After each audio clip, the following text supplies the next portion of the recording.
Amina drowned yesterday. The entire village watched the river swallow her. They searched until sunrise. Then she walked back out, smiling. If someone told you a woman could marry a river, you'd probably laugh. The people of Umuoko laughed too, until the river started swallowing everyone who loved her. Before Amina feared the village, before mothers warned their children never to speak her name, she was just another young woman in the Moku. She laughed loudly, she danced during festivals, and she loved the river more than anyone else. Every evening, the young women of Umoko fetched water from the river together. It was a tradition as old as the village itself. But on that evening, tragedy came. As Amina bent to fill her clay pot, something brushed against her legs beneath the water. She tried to step back. She couldn't. It felt as though something beneath the river was holding her in place. Her friends screamed for her to run. They stretched their hands toward her. But then, without warning, the river swallowed Amina whole. Her friends cried for help. The entire village rushed to the river. Men searched until sunset. They searched through the night and until dawn. But Amina was gone. The river had taken her. The next morning, children standing near the river saw someone walking out of the mist. It was Amina. "But you drowned yesterday," one of them whispered. "Good morning," Amina replied, and walked past them as though nothing had happened. By the time she reached the village, news had already spread. They feared she was a ghost. Everyone wanted the same answer. "What happened after the river pulled you under?" Amina looked back at the water. "I wasn't alone," she said. "Who was with you?" they asked. She smiled. "I met someone." From that day on, Amina changed. Every evening before sunset, she returned to the river carrying food. She would sit there for hours, smiling and whispering to someone no one else could see, every single day without fail. The villagers watched from a distance, but none of them dared to follow her. Days became weeks, then weeks became months. Yet, every evening, without fail, Amina filled a basket of food and carried it to the river. Then a terrible drought came. Every farm in Omoko withered. While the village starved, her crops remained green. "What's your secret?" the farmers asked. Amina smiled. "I simply keep my promises." Word spread across the village. Some called her blessed. Others whispered she had made a bargain with the river. Then, one night, 2 thieves climbed into her farm. They filled their sacks with yams. Suddenly, they heard water raging loudly, but there was no river nearby. The sound grew louder. Their lanterns flickered out. They ran screaming into the night. By sunrise, only a pair of abandoned sandals remained. The thieves were never seen again. Years passed. Amina gave birth to 2 children. No one had ever seen their father. Stranger still, neither child had ever cried. Not at birth, not even when one of them accidentally fell into the cooking fire. Fear spread through the village. Finally, the chief summoned Amina. "Who waits for you at the river every evening?" the chief asked eagerly. "My husband," Amina replied. Gasps echoed through the gathering. "Bring him here." Amina smiled. "He cannot leave the river." "Why?" "Because he is the river." From that day on, no one dared go near Amina. Children were forbidden from speaking to hers. Even grown men avoided the river after sunset. But fate was already bringing someone who had never heard the stories, a young merchant, and before long, he would make the biggest mistake of his life. The merchant's name was Kelechi. He came from a kingdom far beyond the eastern forests.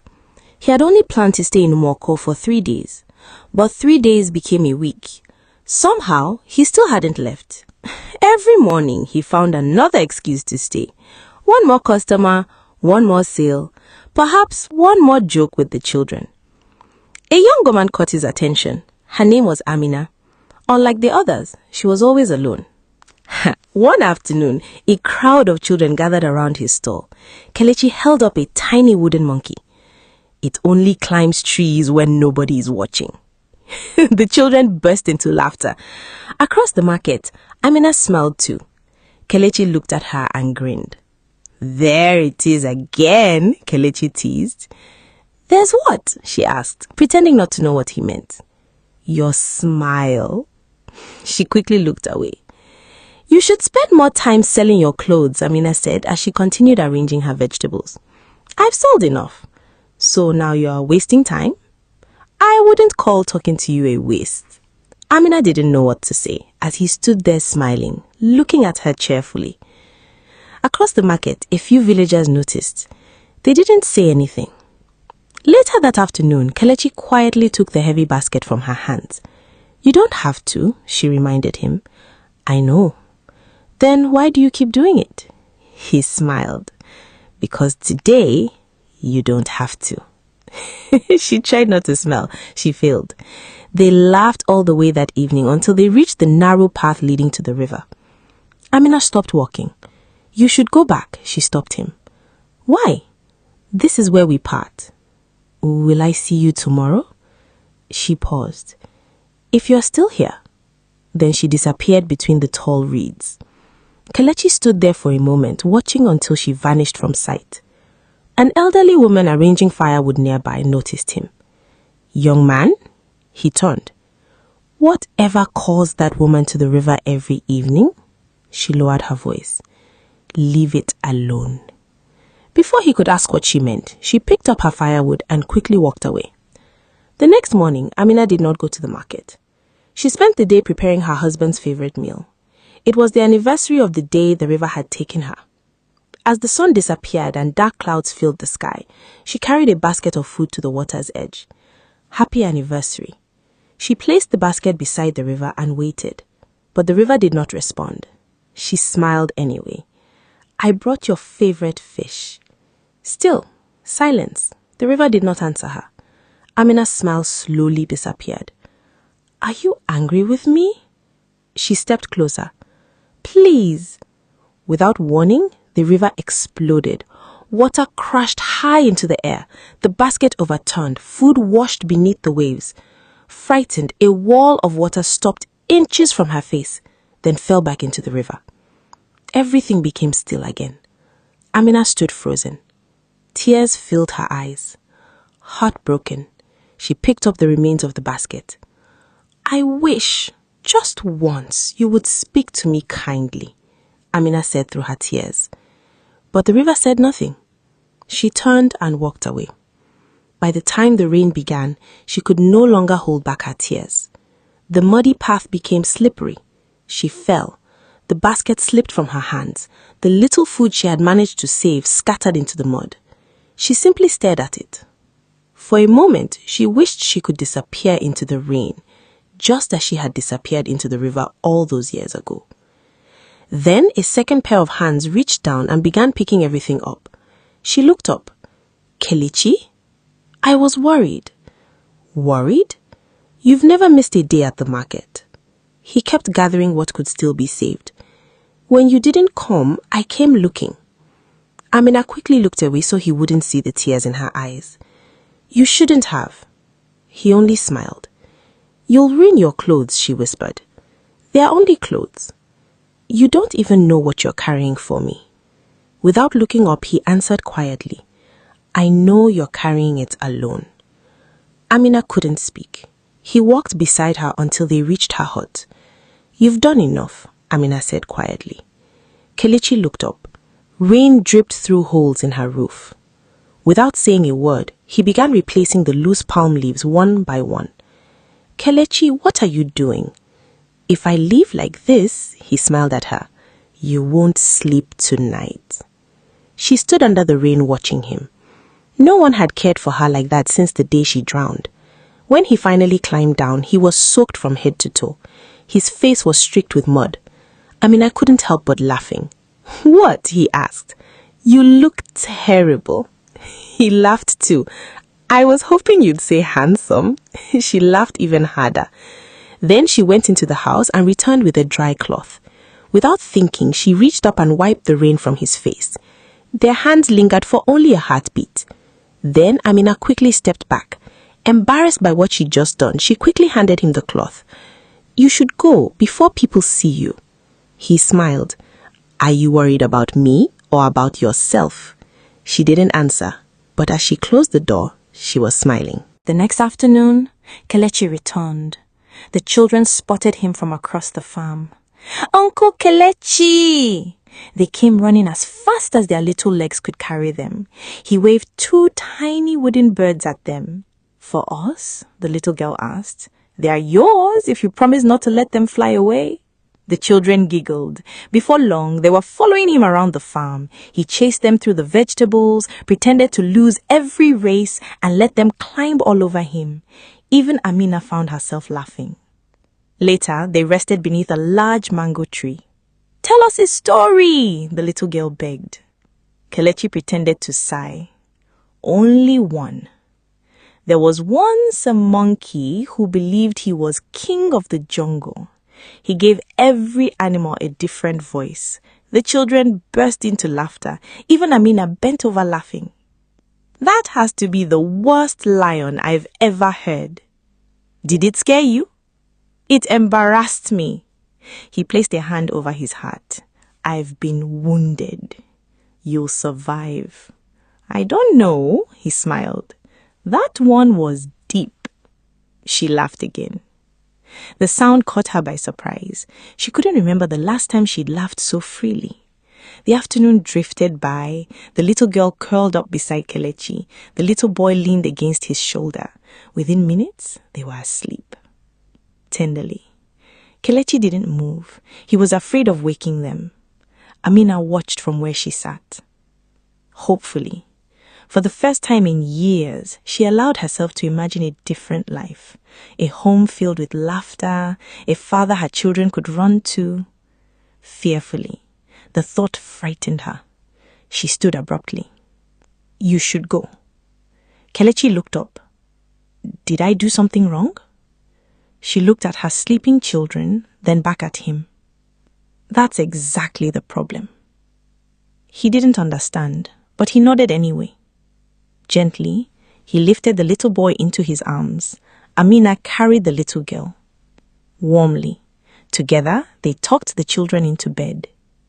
Tenderly, for anyone watching, they looked exactly like a husband and wife. Ominously, neither of them noticed, but the villagers did. The next morning, nobody spoke about what they had seen. Not at first, but by evening, the whole village knew. The merchant had carried Amina's son into her house, and Amina had smiled. That night, the villagers gathered around a cooking fire. "The merchant visits her every day. Has nobody warned him?" "I warned him." A serious and old hunter poked at the fire. "If he keeps going, he'll learn." The old woman slowly shook her head. "Or he'll die." Silence settled around the fire. After a long moment, the old woman stood. "No, I'll tell him myself." She found Kelechi outside his house. He was arranging rolls of cloth beneath a lantern. "Young man," he looked up and smiled. "Good evening, Mama. You seem like a sensible man." "I tried to be." Her smile disappeared. "Then stay away from Amina." His hand stopped moving. "Why?" She stepped closer. "Because the river does not share." Kelechi frowned. "I don't understand." "You don't have to." She turned and disappeared into the darkness, leaving Kelechi alone with more questions than answers. That night, sleep refused to come. Not for Kelechi, and not for Amina. She lay awake listening to the rain against her roof. Every time she closed her eyes, she saw him smiling. She turned onto her other side. She told herself it would pass. It didn't. Morning came. For the first time, Kelechi wasn't at the market. Amina noticed immediately. She tried to focus on her vegetables. She couldn't. Every few moments, she looked toward the road. Perhaps he was late. A little later, she looked again. Still nothing. "Mama?" her son asked. Gently, she looked down. "What is it?" The little boy tilted his head. "Are you waiting for Uncle Kelechi?" She answered too quickly. "No." The boy frowned. "Then why do you keep looking?" Softly, Amina opened her mouth, then closed it again. She had no answer. As the afternoon wore on, she became restless. Finally, she stood. "Stay here with your sister. I'll be back." Determined, she didn't wait for another question. She was already walking, past the market, past the village square, all the way to the last house in the village, Kelechi's. He was outside unloading bundles of cloth from a newly arrived caravan. He looked up. The moment he saw her, his face lit up. "Amina!" She suddenly felt foolish. I was passing. Kelechi laughed. "Passing? My house is at the very end of the village." She glanced around, quickly. "Then I came to buy clothes." He looked around at the bundles. "Well, that's fortunate. I happen to know someone who sells cloth." She laughed. "Have you ever met him?" He placed a hand on his chest. "I've heard he's very handsome." She laughed even harder. "You're impossible." Then his smile softened. "You thought I'd left." She looked at him. "You weren't at the market." "A caravan arrived before sunrise." He pointed toward the bundles. "I've been working ever since." Then he looked at her carefully. A small smile appeared on his face. "You came all this way just to make sure I was still here." She rolled her eyes. "I came for clothes." "Of course. The finest clothes in the village." Naturally. For the first time, the silence between them felt easy. Neither of them was in a hurry to leave. Then a customer called from inside the compound. "Trader!" Kelechi sighed dramatically. "My customers have terrible timing." Amina laughed. "I should go." "Word," she turned. "Amina." She stopped. Without another word, he picked up a small bundle of colorful fabric. "For the children." "You don't have to." "I know, but today, I want to." She accepted it. Their fingers brushed for the briefest moment. This time, neither of them pulled away immediately. Just one heartbeat. Then she quietly took the cloth. "Thank you." She started walking back. Halfway down the road, she looked back. He was still standing there, watching. When he realized she turned around, he smiled and waved. After a tiny hesitation, she waved back, then continued toward the market. As the last light faded, a single circle spread across the water. Another followed. The water began circling in slow, silent rings. Birds resting nearby suddenly took off, and deep beneath the surface, something that had slept peacefully for years opened its eyes. Weeks passed. Kelechi became part of Amina's days. He helped on her farm. He made the children laugh. For the first time in years, Amina found herself looking forward to tomorrow. Without realizing it, she stopped going to the river every evening. At first, nothing happened. Then, one morning, half of Kelechi's finest fabrics disappeared. No broken locks, no footprints, no thief. By nightfall, Kelechi collapsed. By midnight, the fever was so fierce he couldn't stand. An old healer hurried to his bedside. He placed a hand on Kelechi's forehead, then slowly pulled it away. "This isn't a fever," he grumbled. Everyone stared at him. "He burns like fire, but his pulse feels like river water." The room fell silent. Amina lowered her eyes. That night, she returned to the river. She carried no basket. She knelt. "I'm here." For a long moment, nothing happened.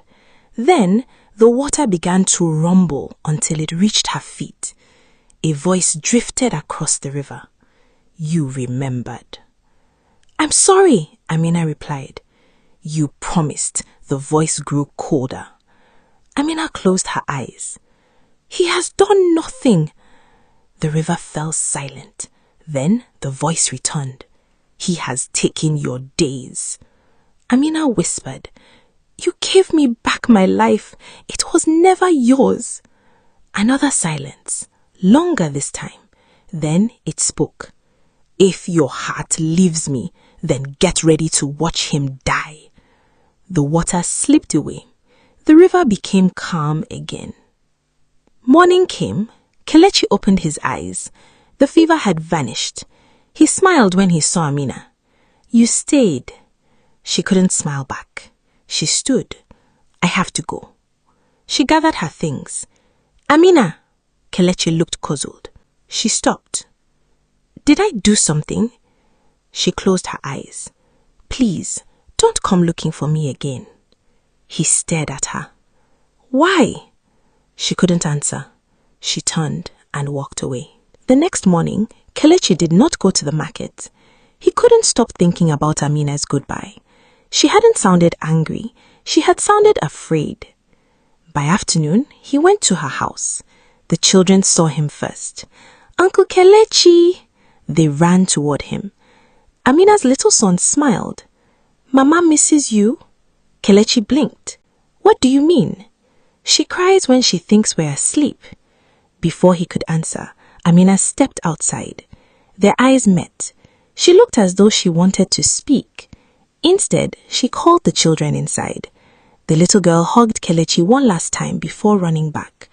Amina closed the door. Kelechi stood there more confused than before. That evening, he went looking for answers. The oldest man in Umwoko was sitting beneath the iroko tree as though he had been expecting him. "You've come." Kelechi nodded. "I need to understand," Kelechi said anxiously. The old man studied him quietly, then sighed. "So, you've decided not to walk away." "I've tried." "And?" "I can't." Kelechi sat down. "Please, tell me the truth." The old man looked toward the river. "Many years ago, before you came, there was a man who understood the river." Kelechi leaned forward. "What happened to him? Where is he now?" "No one knows. They say he disappeared into the forest beyond the last hut in Umoko and never came back." Then the old man looked straight at him. "If anyone still knows how to speak to the river, it will be him." That was all Kelechi needed. 3 days later, he packed a small bag, tied his father's knife to his waist, and walked into the forest beyond Umoko. Deep inside the forest, an old woman slowly opened her eyes. She smiled, as though she had been expecting him. Kelechi followed the narrow forest path until he heard a frail voice. "My son." A few steps away, an old woman struggled beneath a bundle of firewood. Without hesitation, Kelechi hurried over. "Please, let me carry it," Kelechi said. The old woman smiled. She handed him the bundle without another word and began walking deeper into the forest. Kelechi followed. Before long, a small hut appeared beneath an ancient tree. As soon as Kelechi set the firewood down, the old woman looked at him. "You've walked into this forest carrying more than wood," the old woman said. Kelechi frowned. "I'm looking for someone," Kelechi replied. "I know," the old woman answered. Kelechi stared at her. "I'm searching for the man who speaks to rivers." "I know," she said again. Kelechi took a slow step closer. "You know where to find him?" The old woman smiled. "I've been waiting for you." The wind stopped. The trees fell silent. Her walking stick slipped from her hand. Slowly, she stood upright. The wrinkles on her face disappeared. Her white hair darkened. The old woman was gone. A man dressed in white stood before Kelechi. Kelechi stumbled back. "You," Kelechi whispered. The man smiled. "I am the one you came looking for. My name is Ogbeje." His smile disappeared. "Unfortunately," he said quietly, "the river already knows you're here." By sunrise, Kelechi and Ogbeje returned to Umoko. The old man did not stop to greet anyone. He walked straight toward the river. Nobody followed. Everyone knew. Nothing good came from calling the river. Only one person did, Amina. She saw them from the farm. Something inside her told her to follow. By the time she reached the river, Ogbeje was already standing at the water's edge. He stepped into the river. The water reached his knees. He closed his eyes. For a long moment, nothing happened. "I know you're listening," he said. The river remained still. "You've hidden long enough." The birds fell silent. The water began to ripple.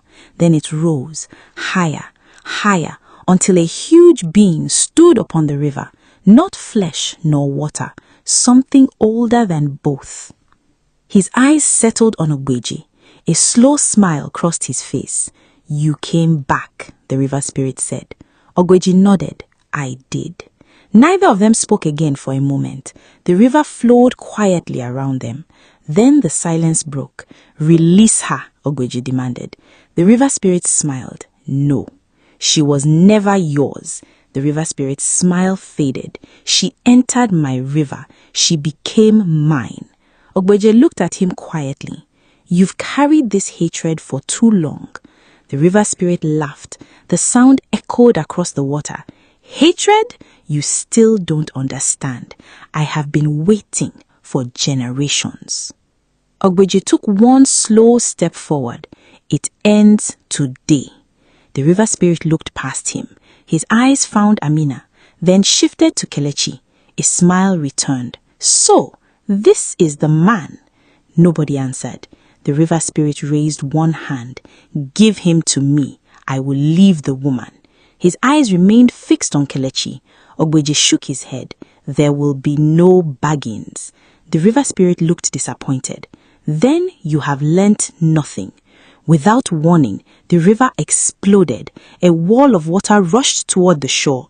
Ogbeji stretched out both hands. A blinding white light burst from his palms. The waves split apart. For a heartbeat, the river stood still. Then the river spirit smiled. "So, this is all that remains of your strength." He struck the water. The river answered. Long streams of water burst from the current. They wrapped around Ogbeji, dragging him toward the river. Kelechi took a step forward. "Kelechi, don't!" Amina cried, grabbing his arm. Ogbeji struggled. The river spirit leaned close. He whispered something no one else heard. Ogbeji's face froze in shock. Then the river pulled him beneath the surface. The water became still, as though he had never been there. The river spirit looked at them one last time. Then he smiled and slowly disappeared beneath the water. Nobody moved. Nobody spoke. Amina stared at the water. "No." She took one step forward, then another. "Amina," Kelechi called. She didn't answer. She kept walking. "Amina," she whispered, "this is my fault." Then she ran straight toward the river. Kelechi caught her before she reached the water. She struggled against him. "Let me go. He came because of me." Kelechi held her tighter. "There'll be only two of you in there." She stopped fighting. Her legs gave way. She collapsed into his arms. The river flowed quietly, as though it had already won. Amina blamed herself. Kelechi blamed himself for bringing Ogbeji there. Neither of them slept. Morning came. Kelechi heard a knock. Once, then again. He opened the door. Nobody was standing there. He looked down. Ogbeji was lying against the doorway, soaked, covered in river weeds, barely breathing. Kelechi froze. "You're alive." Ogbeji tried to answer. Only river water poured from his mouth. Then he collapsed. They laid him on a mat. Hours passed. By sunset, the old man's eyes opened. He looked at Amina. "The river did not marry you because he loved you. He married you because he hates your blood." Kelechi frowned. "What do you mean?" Ogbeji looked into the fire. "Before Umuoko became a village, there was a king. He believed nothing could be denied to him. If he wanted your land, he took it. If he wanted your cattle, he took them too. If he wanted your daughter, he took her too. But one woman refused. She would rather die than become his wife." Kelechi listened quietly. "So she made one request. Meet me by the river before sunset. There is a tradition my family has kept for generations. No man marries me without it." The king laughed. No woman had ever refused him before. He went alone. Ogbeji's voice grew quieter. But the woman had already made her choice. She hid a woven rope beneath the water. One end was tied to a great stone. When the king stepped into the river, she pulled. He fell. He could not swim. The river claimed him. The kingdom searched for him, but they never found him. His body died, but his spirit refused to rest. He became one with the river. From that day on, he haunted her bloodline. Ogbeji looked at Amina. When you fell into the river, he found you." The old man grumbled. If only something from that day still remained, something the river still feared. His voice faded. Amina's eyes suddenly grew heavy. She hadn't slept, not after everything that had happened. She fought to stay awake, but her eyes closed, not because she wanted them to, but because they refused to stay open. And suddenly, ancient Umuoko. She saw large mud huts. Smoke drifted into the evening sky. A young woman grabbed Amina's wrist. Quick! She pulled her behind a hut, untied the woven rope around her waist, and pressed it into Amina's hands. Never lose this. It remembers him.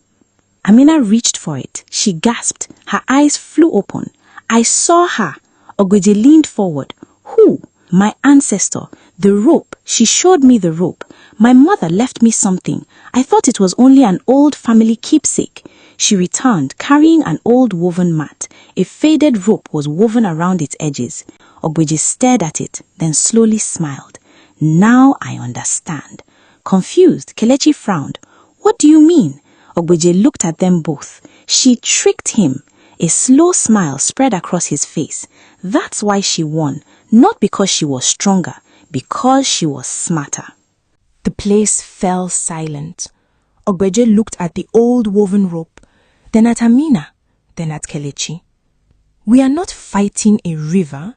We are fighting a king who forgot he was once defeated." Nobody spoke. Ogbeje picked up the rope. "Bring me a black hen and a calabash." Before sunset, they followed him deep into the forest. He drew a circle on the earth, laid the rope inside, and placed the calabash with the hen over it. Then Ogbeje lifted the calabash. The rope was wet, as though rain had fallen. He wrapped it around his shoulder. It remembers. Nobody asked what that meant. They were ready for whatever would come. The next morning, word spread through Umoko. Amina was finally marrying Kelechi. Women began grinding pepper. Palm wine was carried through the village. Drums echoed across the hills. Even the children believed a wedding was coming. Only a handful of people knew the truth. By the next market day, the river spirit turned beneath the water. "So, you think you can choose another man?" The river began to rise. He stepped onto dry land, walking toward the village. He would not sit by and watch his bride marry another man, but his smile slowly disappeared. The drums were wrong. Too few voices, too little laughter. Where were the children? He stopped walking, then laughed. "So, you've learned to lie."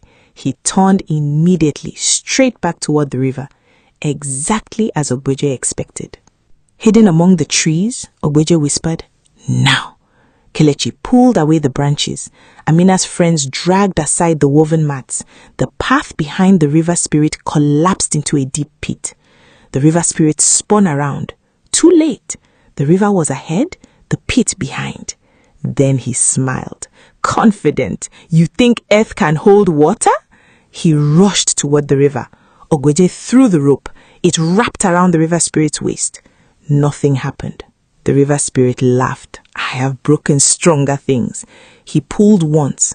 The rope did not move. He pulled again. Still, it did not move. For the first time in a very long time, his smile faded. He looked down, not at the rope, at the knot. His face changed. "No, I know this knot." Ogbeje's voice was steady. "So does she." The river spirit struggled harder. The rope only tightened. He roared. The river answered. Water burst from its banks, racing toward him. Ogbeje struck the ground with his staff. The water stopped, as though an invisible wall stood between them. The river spirit stared. Impossible. He looked at Amina, not with hatred, with fear. "You," his voice trembled. "No, her." Amina stepped closer. She wasn't trembling anymore. "You remember." The river spirit shook his head. "No." She nodded. "My ancestor never defeated you. She deceived you." Then she smiled. "And today, so did we." The river spirit screamed. He pulled until the earth beneath his feet cracked. The rope tightened again. The knot glowed faintly. Ogweje closed his eyes. The land remembers, the river remembers, and so does the rope.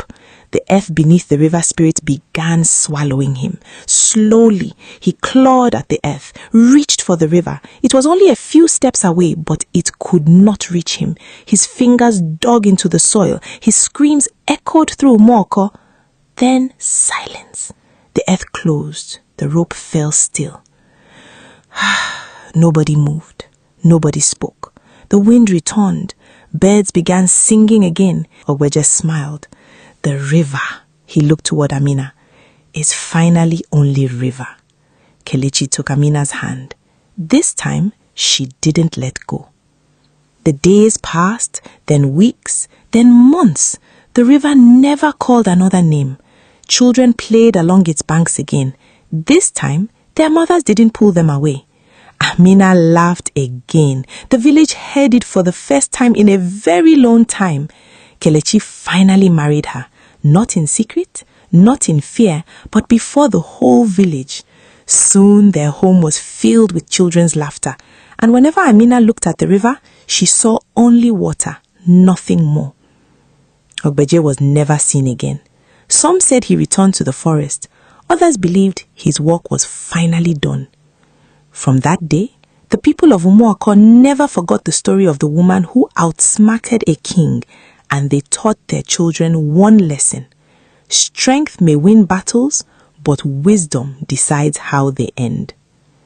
The people of Umuoko learned that one act of cruelty can chase a bloodline for generations. So can one act of courage. The inheritance we leave behind is not only our land, it is the enemies we create and the battles our children may one day have to finish. Some people inherit wealth, some inherit wounds. Be careful what you leave behind.